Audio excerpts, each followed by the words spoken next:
What's good, YouTube? Intrazio9, and I'm back with a discussion on Majespecter this format because I don't see how people aren't playing this deck. It was very subpar last format because of the fact that they were all really small, and the trap card is a solemn notice. It does the exact same thing, but you have to tribute a Majespecter card instead of pay the life points. But now the deck got insanely better because of a couple of cards I'm going to talk to you guys about here. But yeah, let's just jump right into it. Obviously, Majespecters always are on summon effects that add cards to the hand, like Bumbuku, he searches monsters, Fox searches trap, Crow spell, and blah blah blah. But the only downfall this deck had coming in was the attack power. Everybody knew, even with the field spell, the maximum, like the strongest monster you got was 1800. So a lot of people playing this deck who knew like how to beat it would summon something bigger, attack over you, then main phase 2 make a board that's hard for Majespecter to break. And that is why the deck was very subpar last format. But this format, it is extremely good. I'm going to talk about some of the new cards that really improved it. First one is Majespecter Toad, Ogama.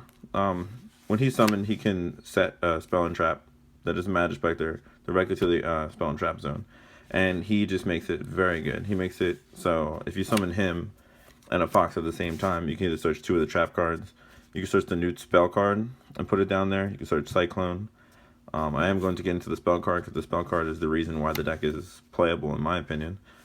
But yeah, so he's good. He's another 5 scale, which is kind of bad. I wish he was a 2 to even out the deck because you put less than pendulums and stuff. But yeah. The first card is Majespecter Sonics.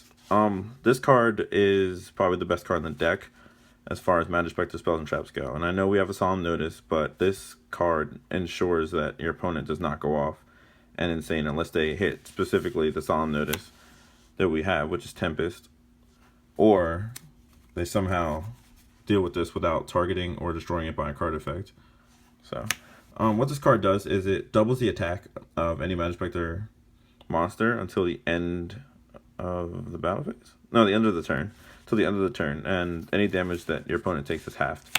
But the card's insane because it breaks every board. Everybody who thinks that they can just come in and summon a guy who's over 1300 and just attack over, they lose that fight every time. And then main phase 2, since they've already wasted their battle phase, you still have the Tempest that you're sitting on because you said it. And that just makes the deck insane. The main point of the deck, 100%, is to keep Majespecters on board, along with any other guys. If you can make other exceeds, fine. But the main point is to keep Majespecters on board and make sure the trap card is shutting down your opponent. It's not a tempo deck. The deck can go off because of the build I play, but it's not a tempo deck. The deck is a control deck, and it is one of the best control decks I've ever seen. Especially because they gave you 3 of doubling attack card, 3 of limit removal that just is 4 Majespecters and doesn't tribute them or get rid of them off the board. It's insane. Now the next card that I'm playing is Draco Face Off.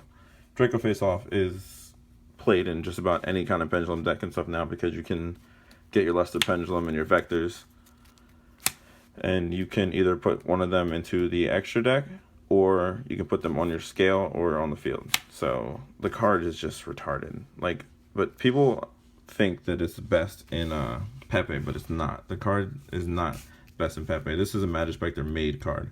This gives you Luster Pendulum Master, whichever one, to put on the field to make your Ignister or the Dinosaur, which is the best card in the deck overall in the extra deck. But obviously everybody knows the power plays with Luster Pendulum, send Fox, add another Fox, play, and special summon, get searches and everything like that.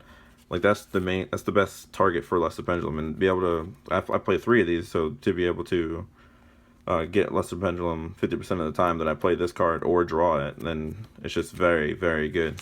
And Vector Pendulum is the best card against Pepe because they can't do their monkey board plays and they can't do all their Gee Turtle and all of that. Pendulum Wizard, if he's in the pendulum zone, anything like that. Like this just locks them down. So even if you play this on their turn when they activate a monkey board or something, you just put this guy up there in the scale, and then it just negates their effects. He's just so good. And he's a rank 4 that you don't care about because it's not a Majespecter. So you can make your Ptolemaeus plays, you can make your Diamond, you can make your Rafflesia, and anything you need. So this is very good. But the main card, like the main point of this deck, like the deck lost to two things: smaller monsters, and it lost to losing your scales. And this guy stops everything. This guy is the best card. He combos with these two very well because everybody knows the combos with if you make him bring out another Luster, and then you overlay into this guy, detach him to the graveyard, special summon the Luster you synchroed with, then you contact these two, the Luster and the other monster you have, to special summon this guy, and the one you detached from him, the Luster Pendulum you detached from him, you can use her effect and special summon it back. It's just a simple combo.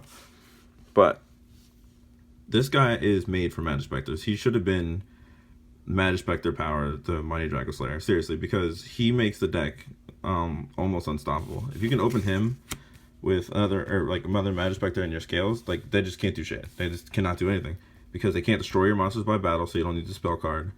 They cannot destroy any of your scales, and those are the two flaws that the deck had. The only two flaws your deck had. And he's a 2950, so you can just keep him in defense mode and just make sure he doesn't get Stormy Mirror Forced or anything like that. He's just insane.